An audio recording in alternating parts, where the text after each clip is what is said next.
So a very warm welcome to everybody on behalf of the Disability and Allies Committee to our event, Disability and Invisibility Through the Prism of Coronavirus.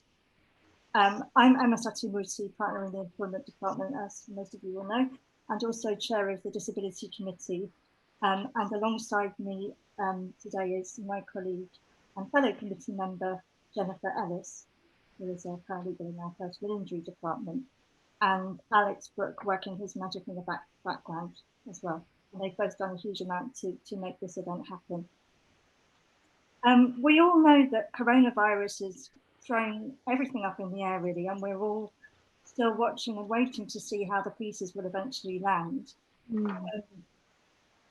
As the pandemic and also the government's response to it are unfolding, or perhaps I should say imploding in the case of the government,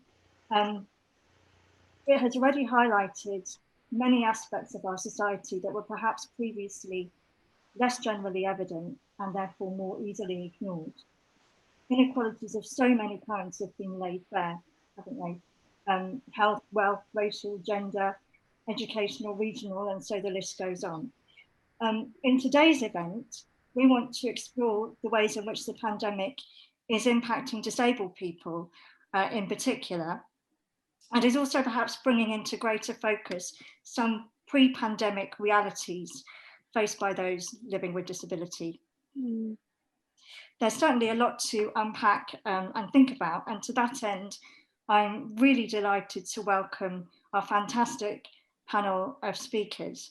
And I want to apologise to each of them as I introduce them, because I can't possibly do justice to all the things that they've done in their careers in these brief remarks. So in alphabetical order, Marcia Di Cordova has served as the MP for Battersea since 2017 and was previously a Labour Party councillor in Lambeth. Marcia is the current Shadow Secretary of State for Women and Equalities. Before that, she served as the Shadow Minister for Disabled People between 2017 and 2020. And in that role, she led on Labour's policy on disabled people, holding the government to account on reducing the disability employment gap and the impact of social security cuts, amongst many things. She has a proud history of working in the voluntary sector for over 10 years before becoming an MP. Marcia was born with nystagmus and is registered blind. She's dedicated much of her life to campaigning for disability rights and is passionate about equality for all. Lord Colin Lowe, welcome Colin, nice to see you, has been a lifelong campaigner for the rights of blind and disabled people. He taught law and criminology at Leeds University and later carried out research into theories of disability as Senior Research Fellow at City University.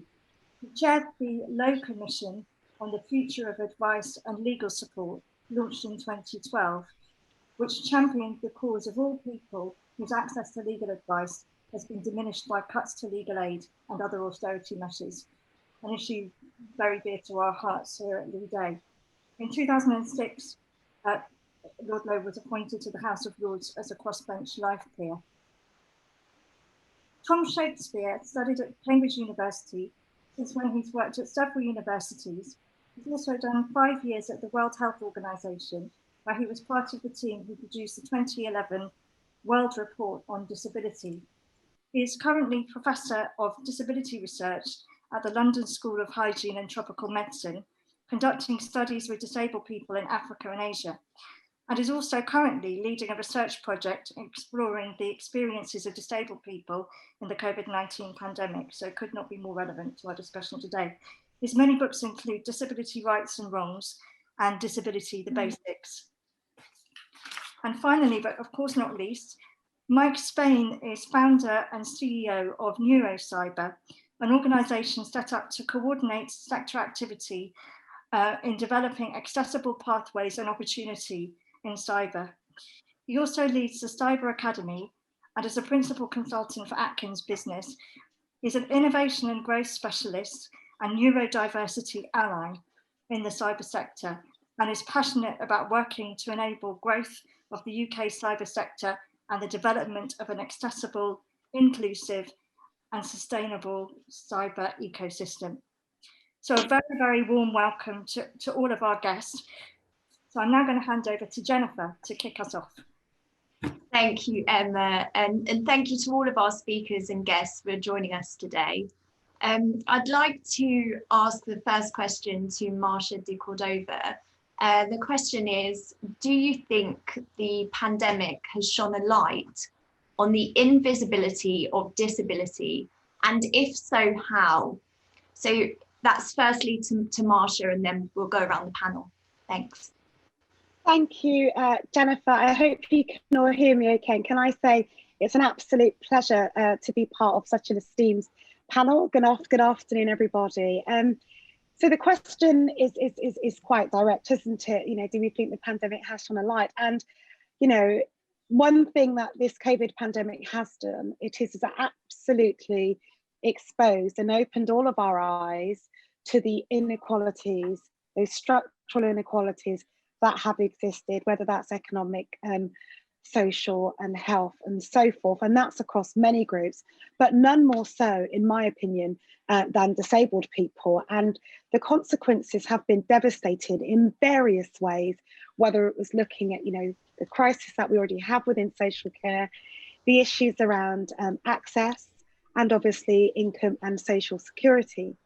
If we think about in terms of health and social care, firstly, and what's been most striking is we know that the numbers of those that have had COVID-related deaths are around 6 in 10 people. That's 59%. That's quite a stark reality. And if you're a disabled woman, you are 11 times more likely to have died from COVID than a non-disabled person. We knew that prior to the pandemic, there was an absolute crisis in social care. And during the pandemic, what we have seen is over half of the disabled people in receipt of social care support have seen changes or a reduction in their care packages, which will no doubt or has had a disproportionate impact on their daily lives. At the start of this pandemic, accessing vital essentials such as food was also a challenge for so many. 18% of disabled people stated they had such difficulties.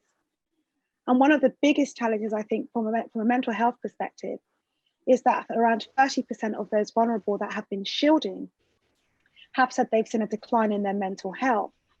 And I'm of the thinking and the belief that the crisis in mental health is really almost a ticking time bomb and will affect everybody. And I'm more so concerned about how that will affect young people. But obviously the impact of the labour market as well, and obviously the downturn, will have an uneven and an unfair impact on disabled people. At the start of this crisis and at the start of the pandemic, the government, you know, took certain measures to provide economic support packages, and that included an uplift to universal credit of £20 a week. This didn't include legacy social security support, such as employment and support allowance or job seekers allowance, many of whom those recipients are disabled. Already disabled people have those additional costs of living, but during the pandemic, that additional £20 could have gone a long way. It's now been 10 months. And if you total that up, that's nearly just under 2 million disabled people have lost out on that essential financial support. We know that, you know, the disability employment gap and the pay gap have remained. For the pay gap, it's around 20%, and for the employment gap, it has stayed around 30% for the last 10 years. And that is going to continue to widen as a result of this crisis. Before the pandemic, we know that disabled people were twice as likely to be out of work. And we know that almost half of those living in poverty are disabled people. The pandemic will only exacerbate that. So whilst the light has been shone on it, they will continue. Disabled people living in poverty are among the group most at risk of the virus. And many of those will have severe and long-term health conditions. And then when we think about the support for those disabled people in work, there was the coronavirus job retention scheme, or furlough, was so inflexible for many disabled people potentially who had to shield or were deemed as clinically extremely vulnerable, or basically felt that they didn't feel safe having to go into the workplace. However, there were no guarantees for disabled people during the lockdown period as to whether they could actually get those financial support. It was really down to the goodwill of their employers as to whether they could receive furlough and get that additional financial support. The difficulties I see is that no disabled person should really have to face that choice between their health and going to work. There should be a seamless pathway into the support that somebody requires. And we know that research coming forward shows that a lot of disabled people have felt they've had to leave their jobs, quit their jobs which we know potentially they probably had to climb many barriers to achieve in order to feel safe. So in answer to your question, as I say, absolutely, it certainly has. I think what's also highlighted is that we can't, as we think about recovery, which we do have to do, and post-COVID, which almost seems like a distance away, we really do have to begin to think about what we want society to look like for disabled people. Thank you. Thank you so much. Thank you. We move to, maybe let's move to Tom and then we'll come back. Okay, thank you very much, and it's great to be with you. I think Marsha has really summarised the whole problem. I just want to reiterate much higher rate of deaths. So they're 2.54 times higher for women and twice as high for men, the risk of disabled people dying as the result of the virus. So you've got an underlying situation of vulnerability. But then you talked about in this question, has this shone a light on invisibility? And I really think it has, because you've got an initial problem and then you've got the failure of society to respond effectively to that problem. And I know it's a crisis and it's a very difficult time, but there's lots of examples where disabled people have lost out. One is, for example, for children who are out of school and who are learning from home at the start of the pandemic.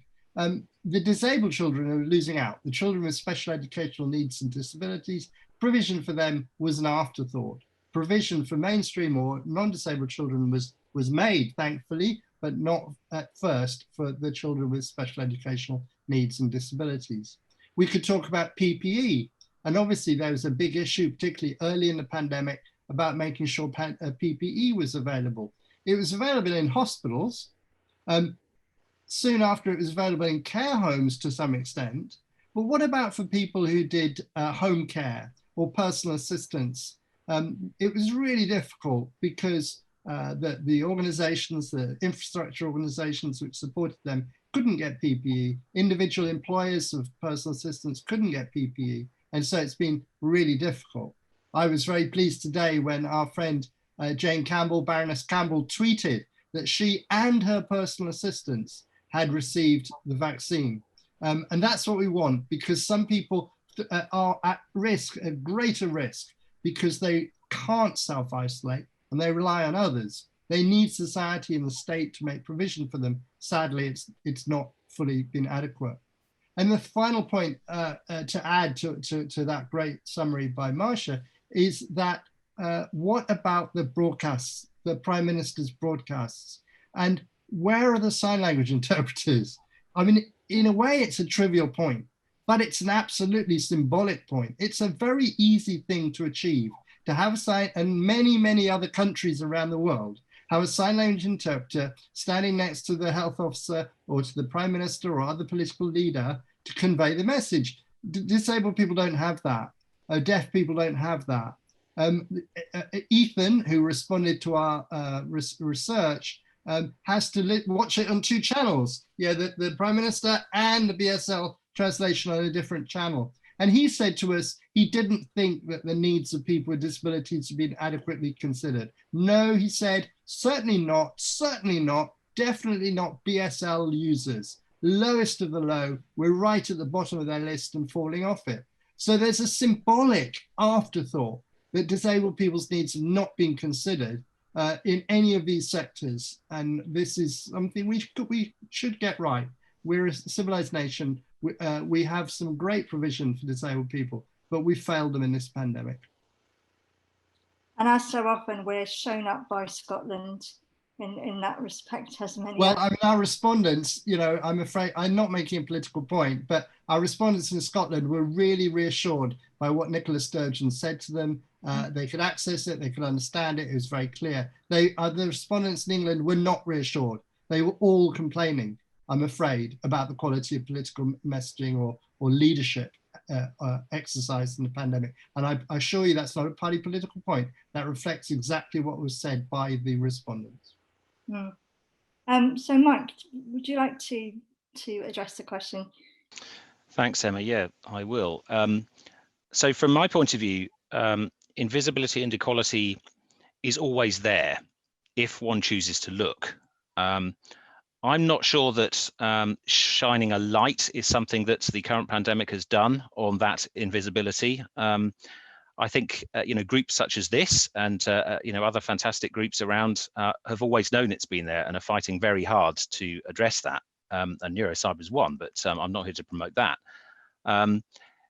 But I am here to kind of speak on behalf of the group, which consists of a number of neurodiverse individuals, including autism, dyslexia, dyspraxia, dysnomia, ADHD, OCD, and so on. And in the case of neurodiverse conditions such as autism and so on, the effects are in many cases hidden already. It isn't a visible disability. And what we do find is that people with autism, for example, live with uncertainty on a daily basis anyway, and can take much longer to adapt to new situations. And what newer situation than the current pandemic? And with the constant change associated with the pandemic, many are left feeling much more isolated, much more anxious and vulnerable than ever before. And the knock-on effect of that is, you know, very detrimental to mental health and can even lead, and I've spoken to some, to things like PTSD. Worth mentioning here, a study by the National Autistic Society recently found that 9 in 10 autistic people worried about their mental health in lockdown, but importantly, 85% saying their anxiety levels have got worse. And I've had first-hand experience of this. My 6-year-old son is autistic, and indeed the reason I set up Neurocyber in the first place. He goes to a special school out of our borough because that was the only choice we had, and we had to fight to get him in there. His school closed in the initial lockdown, like so many others, opened briefly, closed again, then the holidays, then opened again briefly. Someone got coronavirus, so closed again, opened again briefly, and now it's closed again during this particular lockdown. And I've seen firsthand a clear increase in his anxiety. He's semi-verbal, so he doesn't find it easy to articulate his how he's feeling. But we've seen a clear increase in his anxiety and his mental health, or an impact on his mental health. And to be honest, he's sad, he's unhappy, and that impacts on how he behaves, and that impacts on us. Every night he will come into our room at about midnight, so one of us has to disappear off into another bed, and he's, you know, extremely anxious. He doesn't know what's happening. He doesn't understand what's going on. He needs that routine, and he doesn't understand why that's not in place. He works really hard to try and communicate with us, to tell us that he's missing his friends and so on. But you know, it's having a really serious impact on him, and we're quite worried about that. I'm also worried whether I should send him back to school if it opens temporarily, only for it to close again and then further disrupt his, you know, his routine. But it's, you know, it's a very, it has a very personal impact. You know, this isn't just about figures and numbers. This is, you know, our friends, our colleagues, people. I think one of the other problems as well, I mean, with the reduction of support services introduced by the Coronavirus Act, I fear that rather than shining a light, we are again in danger of creating even more invisibility as those support services disappear. And that's not just because of the Coronavirus Act, if they were in place in the first place. I think we really need to ensure that we keep on raising awareness and increasing knowledge of, from my point of view, hidden disabilities. And if we are to provide opportunity for this entire section of society, the government must ensure that levelling up, their words, isn't exclusive. Thank you very much indeed. Really interesting, interesting insights into that. I think we're having some technical difficulties with connecting to Lord Lowe. So I think the best thing is if we just keep going, and if he can join us, that will be fantastic. Okay, so Jen, do you want to? Yeah, thank you everyone. Some really interesting views there. The next question is a bit more abstract, and I think if we could ask this question to Tom, please, first. If you were Prime Minister for the day, what invisible issue would you make visible to have a positive impact on those with disabilities during this pandemic? It's a very difficult question, isn't it? I've already talked about children with special educational needs and disabilities, so I think that's definitely something I'd look at. The other aspect is, obviously this is a healthcare crisis. I live in Lambeth, and the local hospitals are really, really stretched at the moment. And so health is front and center. But I don't want us to forget social care. And the Coronavirus Act explicitly suspended obligations under the Care Act. And so it's sent a message that actually, health, the direct immediate issues were more important than the care issues. And I think that's very difficult for disabled people. Social care is the poor cousin of healthcare, and many disabled people rely on others. We've seen many social care contracts suspended or cut completely. We've seen many people really having to rely on their families. So we reverted to what it used to be before the welfare state. Some people don't want others to enter their homes because of the risk of coronavirus. So they've opted for support from their families or partners. And of course, many more people are at home and might be able to give that support. However, I think that there's a real issue of how we build back. I think Marsha said this, what we need to build back better. And that has to be to honor people with care needs. We know how many people actually died in care homes and fairly abandoned in care homes, not just in this country, but in Spain and many other parts of the world. And I think this causes great distress, obviously, to relatives, and fear. We've talked about fear, and Mike has talked about fear. And one of the things is that a lot of people, say people with intellectual disabilities or autism, or sometimes mental health issues, their interaction, their days are made up of things like day centers or art clubs or other activities that are created by the state, by the statutory services, or by voluntary and independent services to fill their day. And with the advent of COVID, all of this was annihilated. And as Mike says, people are stuck, they're at home. And I think that the pandemic and the way that we've reacted to the pandemic has exposed the fact that we think people have a life, but once we take away the scaffolding provided by services, they don't have a life. They don't see their friends. They don't have social care centers to go to. And I think that after the pandemic, we're going to realize that a lot of the friendship and a lot of the social world that has been created for people, particularly with intellectual disabilities and autism, is artificial. So we need to do more to make it real, to make it lived, and to make it endure, even when a service might be down for the day or the week or the month. Because these are forgotten people who rely on social care, people who rely on day centers and activities and projects and so forth.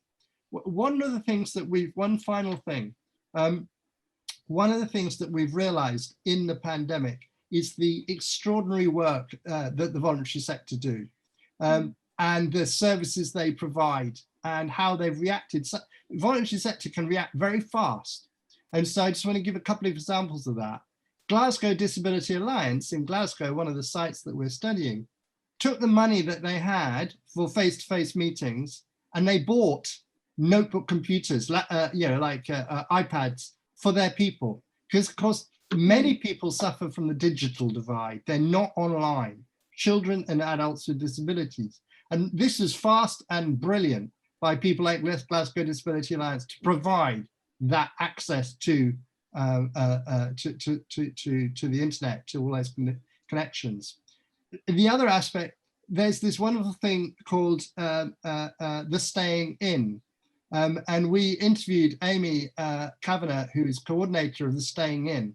And this is an online service for disabled people, created by disabled people, so that people can talk about what bothers them, can hear talks, can have a drink together, obviously all virtual and online. And it shows that we can react, we can provide something, we can connect. Many, many disabled people crave that connection. Many of us were very frightened when it looked like in the public discussion that support bubbles were going to be cancelled.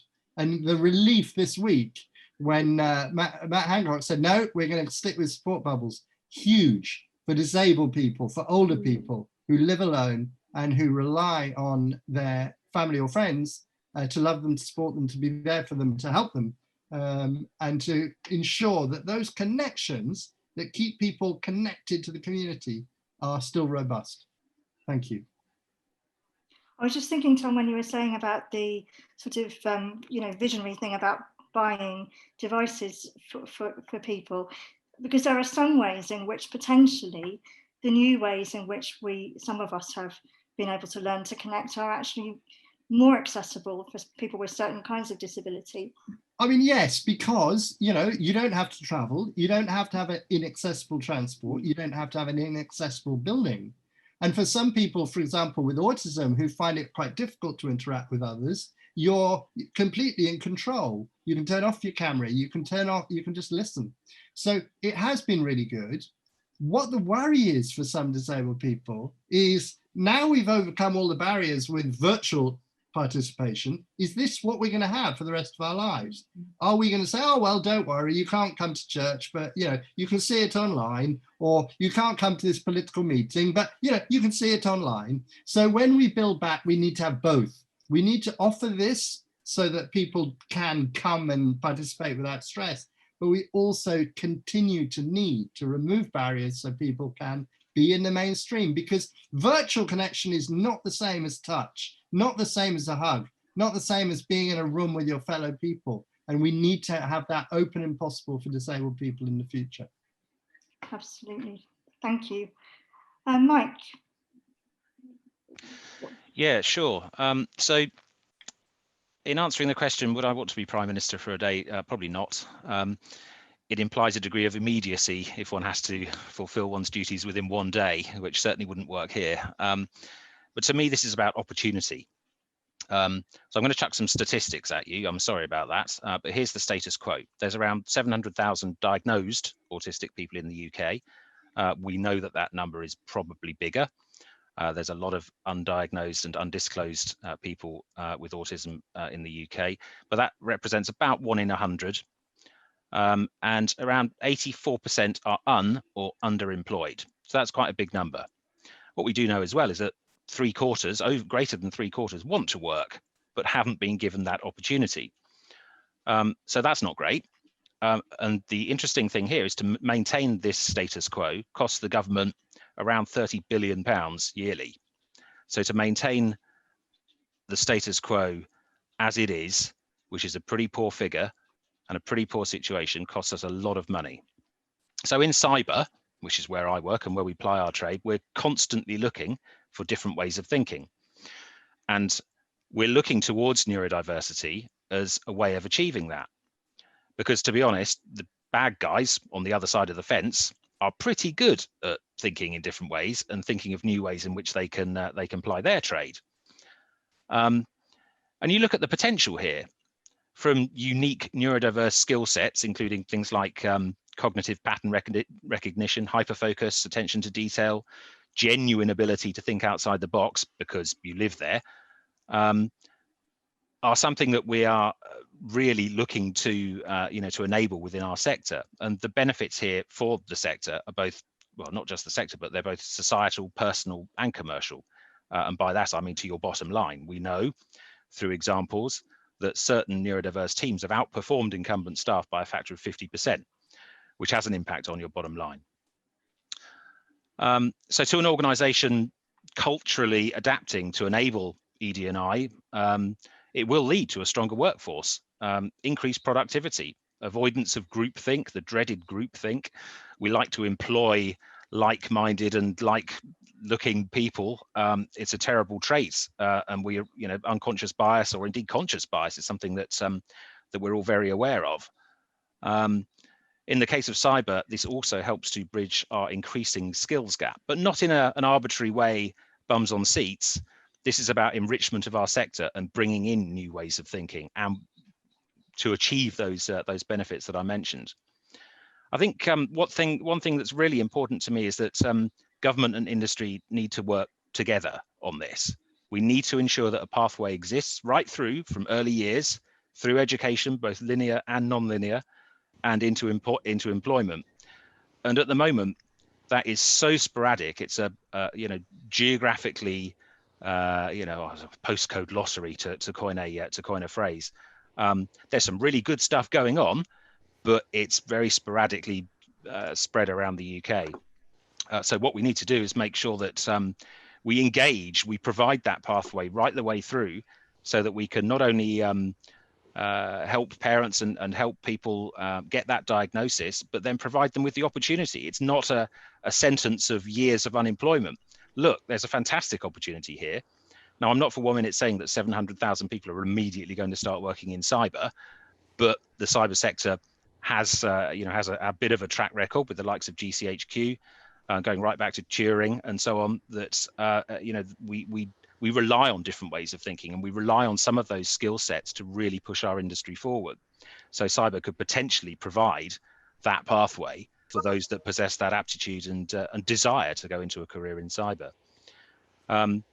And I think for me, it's really important. I mean, sometimes on sessions that I've run in the past, I mentioned things like, Turing, Tesla, Einstein, Mozart, all neurodiverse, all on the autistic spectrum. Are these the kind of people that you want to employ? And would they get employment these days? But it's less about the superhero. I think with that comes a kind of a mantle that a lot of neurodiverse people feel almost obliged to meet, that because I'm autistic, I'm a superhero, I have these superpowers. Whereas for a lot of people, it's that's not the case. There's a ton of aptitude and a ton of skill, but an extra pressure to be someone like Turing needs to be managed very carefully. It's important to remember that this isn't about some distant unknown group. This is about, as I said before, our colleagues, our family and friends, talented people who spot things other people miss.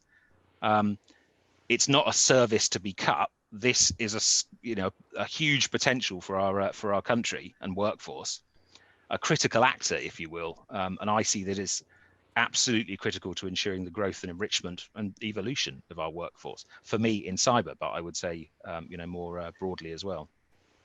Thank you. Marsha, can I move to you? Perhaps for you, this is a slightly less academic question. Maybe you will one day be Prime Minister.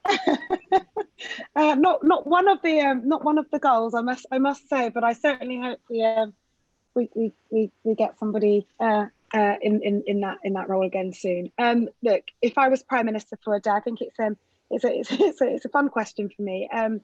But Tom really alluded to the points that I was also going to make, but I think it's still worth kind of reiterating part of that, because what COVID has also done, we talk about the opening of our eyes to some of those issues.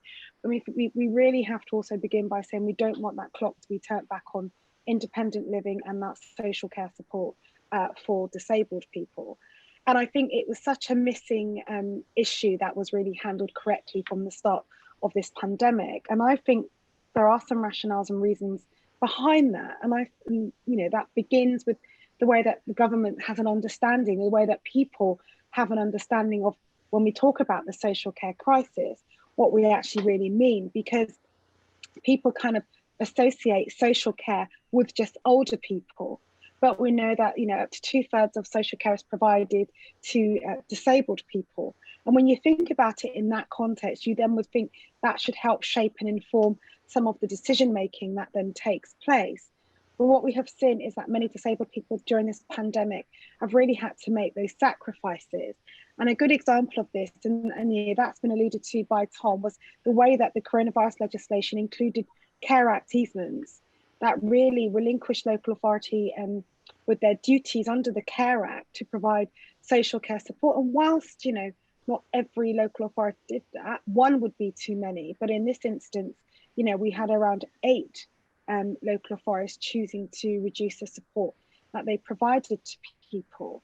And we know that, you know, according to MenCap, during the lockdown, at least 69% of the people living with a learning disability had their social care support cut. And so that leads to a devastating and also negative impact. Disabled people found it harder to access care due to some of those reductions in the availability of the formal care. I won't go into examples because Tom has already done that, but it's not surprising that, you know, when you survey disabled people, they're very worried, or they're somewhat worried about the effect that coronavirus would have on their daily living and their independent living. And across the piece, not just for disabled people, we've seen such a huge increase in informal care being provided. And that's something that, you know, we have to make sure as we move out of this crisis that we don't forget our carers, those who are providing full-time care, paid care, but also the unpaid care as well. And the impact that not having that independent living support will have on one's quality of life, but also one's ability to actually work as well. I just want to touch very, very quickly just around the other issue, which is also around the continuation of inaccessible communications, because obviously disabled people have been invisible from the get-go. I believe they've been an afterthought at every hurdle of this, and that is borne through by the lack of equality impact assessments that were or were not carried out on any of the government's economic support packages. There was only one that was published, and that was on the legislation itself, the Coronavirus Act, and that was published a mere 4 months after the act was actually introduced. So there are those problems, but you know, it's really the lack of communications, the lack of accessible communications, the lack of having BSL at daily press briefings or in any press conference that is happening. That to me is something that has been invisible throughout society for a number of years. But here, again, our eyes have been open to just how difficult it has been for disabled people. We've all pivoted. We all had to pivot from doing life in one way to pretty much doing things virtually. And, you know, I don't know about any of you guys, but I had never really used Zoom before the pandemic and before lockdown hit. And now I'm using Zoom pretty much every day. And it's great because, you know, it really is opening up the workspace, but obviously communications and obviously being able to communicate and interact with other people. But, you know, Zoom as a platform isn't fully inclusive and fully accessible. And so we absolutely need to make sure as we move out of this that, you know, accessibility is, you know, front and center, as they say, in all of its developments and all of the way that we work going forward, because that's how if we really want to begin to think about and create that more inclusive society, we have to ensure that accessibility and access to information also forms part of that. At the moment, we know that things aren't being produced in accessible format, and you know that can't be right when we've got legislation in place that says that it should be done. Thank you so much. Right, now I think we might have Lord Lowe really this time. Can you hear me? Yes, that's much better. Yeah. Thank you. Great. Good. I'm sorry not to have participated up to now. I've been able to hear all of you. You haven't been able to hear me, unfortunately. My phone has been telling me all the time that I'm unmuted, but it hasn't been working. I'm so sorry. That's very tantalising. I don't think you've missed anything because all the other speakers have spoken very eloquently, and I'm not sure what I could really add to the discussion. But there's just one point occurs to me. I think it was Emma who said that when somebody was being shadowed by a sign language interpreter, that was just a trivial point. She's making a trivial point, but I don't actually think it is a trivial point. I think it illustrates wider than just physical access and the dismantling of obstacles and so forth. So, access includes a whole gamut of other things besides physical aspects. Physical access and the dismantling of obstacles. It includes sign language interpretation and access to print for people who can't print disabled. And I think we should view access in that larger perspective. Thank you. Yes, absolutely. I think it was Tom that made that important that point, and yeah, no, it's very helpful to have that reiterated. Absolutely, and I'm very, very glad that you're with us, and a very warm welcome. I think both Marsha and Tom have to leave us at 3, so let's move on to our final question, and perhaps we come to them first, and then we'll see where we are and with the Q&A and so on. So Jen, I'll hand over to you. Okay, so the third and final question, if we can put that to Marsha first. Living with a disability can require resilience, adaptability, and developing mechanisms to support mental health and well-being. What skills do you think those with disabilities possess, which others without disabilities could learn from during lockdown? Yep, okay, I've just unmuted. That's another sign of COVID, isn't it? You're still on mute, you know. Goodness, okay, you'd think I'd know how to use Zoom by now, 10 months in, but anyway. Look, as a disabled woman, you know, throughout my entire life, I've had to always adapt and use different coping mechanisms to really, you know, have that full equal participation. And I suppose the key thing for me for disabled people throughout this pandemic and throughout life in general, really, but it's been stepped up a level, it is resilience. And I know that word was formed part of the question, but I don't think we can ever shy away from the fact that we are so resilient. We've had to really become stronger and just using different coping and adaptive mechanisms to actually really enable us to kind of fully participate. Where, you know, we are well used to having to adapt when things are made so much harder from us. And that's why I'm a huge supporter of the social model and the human rights model and approach to disability comes in, because it's really about not us as disabled people, it's really about the structural barriers across society that really inhibit and prohibit us from being able to move around freely, for example, or being able to access information or communications. And, you know, for me, obviously, my experience as a member of parliament, obviously, I've had to cope and be quite resilient in that environment because of some of the structural barriers that were in my place.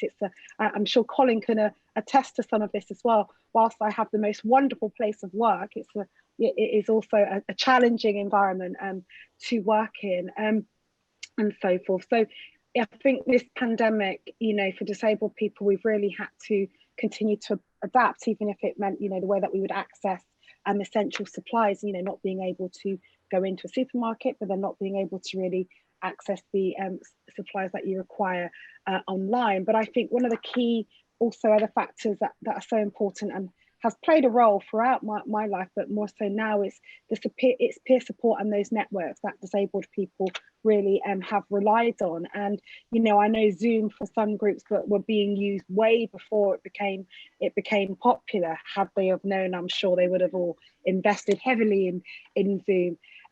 But, you know, it is a tool that has really helped bring disabled people together.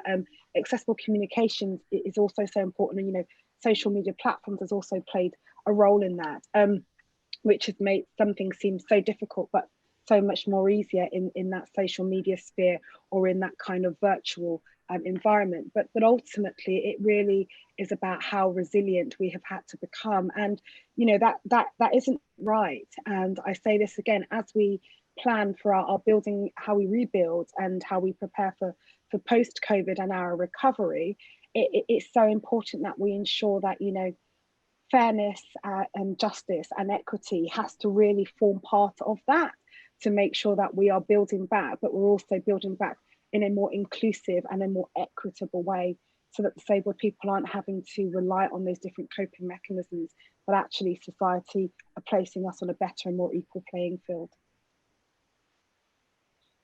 Thank you very much. In a way, it would be nice to think that you know, experiences that are commonplace for many disabled people might be more widespread now, as other, you know, as the sort of general population has kind of had to grapple with inconvenience and worse. Anyway, Tom, please. Yeah. Early in the lockdown, I spoke to a friend of mine that I support who has AIDS, and he has been ill for many, many years. And he said, what is this problem with isolation? People like him, he said, have been isolated for years and years and years. So have learned to live on their own resources, have learned to survive, or maybe on low income, or maybe with low social contact, or maybe housebound. So many disabled people do this already. And when others say, oh, I couldn't possibly be in my home for a month, they say, welcome to my world. So that's one thing. Marsha has very wisely said, lots of disabled people were using things like Zoom long before everybody else had to. I've been interviewing some people with dementia, and they don't make phone calls. They use Zoom to network as a social group of people diagnosed with dementia. So I think there is that pre-existing knowledge that has been useful. I think there's also something about being disabled, which means you often have to improvise. I'm in a wheelchair, I'm very short, I've got short arms, I have a grabber. You know, you don't want to come to my flat and see me trying to get flour out of an overhead cupboard, or, you know, catching it as it falls. You know, we are used to having to improvise. That's the third point. And the final thing I want to say is, when I was doing research, particularly in Africa, I discovered something which I think is very relevant in the UK as well. And that is, there's a psychological concept called adversity inoculation. And what this means is that if you never face any barriers and obstacles at all, you may not be very resilient. You know, you may find a shock very difficult to cope with. But if you have throughout your life faced barriers, overcome them, and then bring on the next barrier, overcome that, and bring on the next barrier, overcome that, you have a tremendous sense of your own capacity, of your own ability to overcome barriers.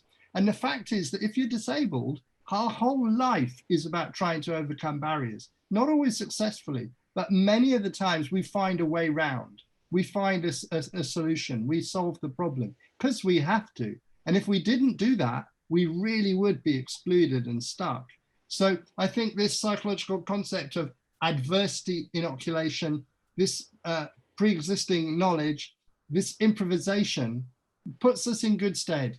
Disabled people are not rubbish. We are really powerful and successful. We do great things, as we've heard from Mike and Marsha in this conversation, and from Colin Lowe, Lord Lowe, who's such an inspiration to so many of us. And we continue to do it, not always celebrated, but quietly. Don't pity us. We are equal to you, and we should be equal. Wonderful, thank you so much. Well, Lord Lowe, Colin, could we come to you on that note? Yes, I think the fact that disabled people are able to do this, are able to surmount all the barriers with which they're hemmed in and surrounded, is a testimony to the resilience that disability enforces on disabled people. The need to be resilient. I think in order to get a life and to overcome the barriers, disabled people do need to be very resilient. No, absolutely. Thank you. So, Mike, would you like to wrap us up on the final question? I get the privilege, with pleasure. So again, it's in the question. I was really looking at resilience here. But my problem with this is that in many cases, it's a forced necessity to survive rather than a decision, I'm going to be resilient and I'm really good at it. It's something that is, you know, forced upon people to deal with the additional pressures of rapidly changing unknowns. And one of the things we find across many neurodiversities, the main coping mechanism is something called masking.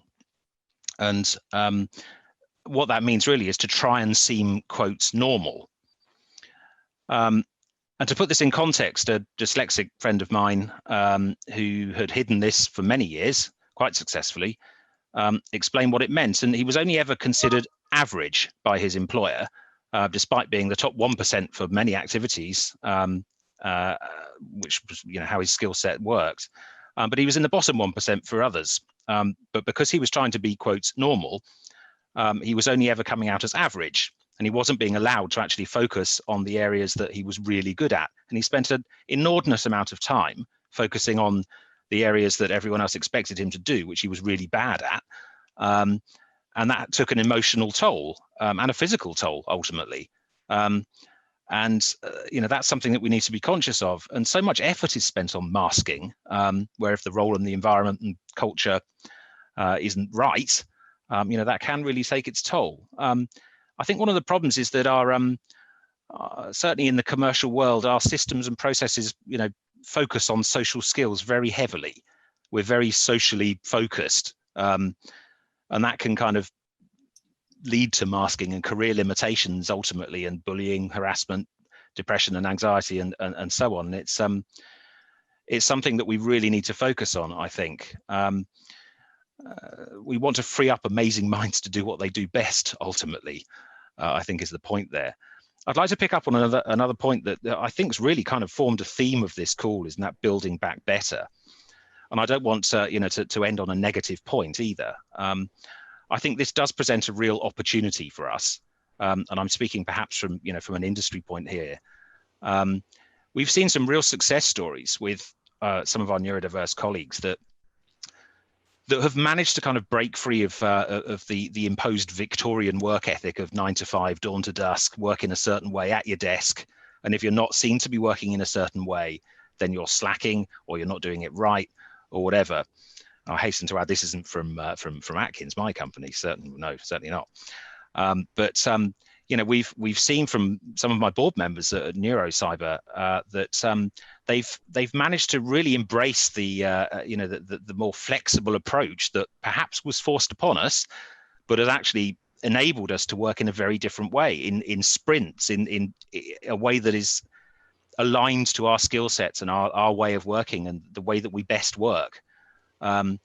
Maybe that isn't sitting behind a desk for 7.5 hours every day. Maybe that is, right, I'm going to do a bit of work at 5 o'clock in the morning because that's when my brain is really active, and that's acceptable. Yeah, there may be some core hours in the middle, but doing things in a different way to achieve a better outcome is something that we've really seen off the back of of where we are, and the additional flexibility that employers have enabled. So what I really want to, I really don't want to see going back to where we were before, pre-COVID status quo. I mentioned status quo before, but I think that'd be a tremendous loss and a tremendous waste of what we've learned together in this last 10 months or 12 months, that we can be more effective. We can utilize new tools, we can adapt, and we can, by being more flexible, enable people to work in a better way, and a way that suits them and thus suits the organization as well. Less about smashing a square peg into a round hole and more about enabling that difference. And I think we must ensure that we acknowledge this and take positive steps to make it the brave new normal, rather than just casually falling back into as we were before.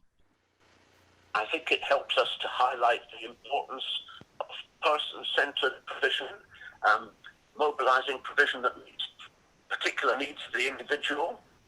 Yeah, no, I agree, Colin. I think that's a really important thing. We need to understand that that everyone is different, and if we really want to get the best out of everyone, we need to understand that, and we need to enable that. Whether that's environmental, whether that's technology, whether that's the way in which people work. I think we need to take that positive, proactive step to to embrace that.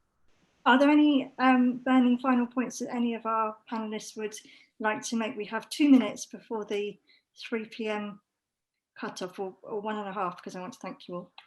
I just want to say, sorry, Marsha, you go.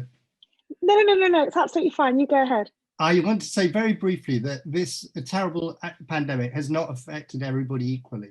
I think that particularly people with intellectual disabilities have been very hit by this pandemic, both in terms of the deaths, but also in terms of the struggle that they've had to understand, as Mike said, and to be participating.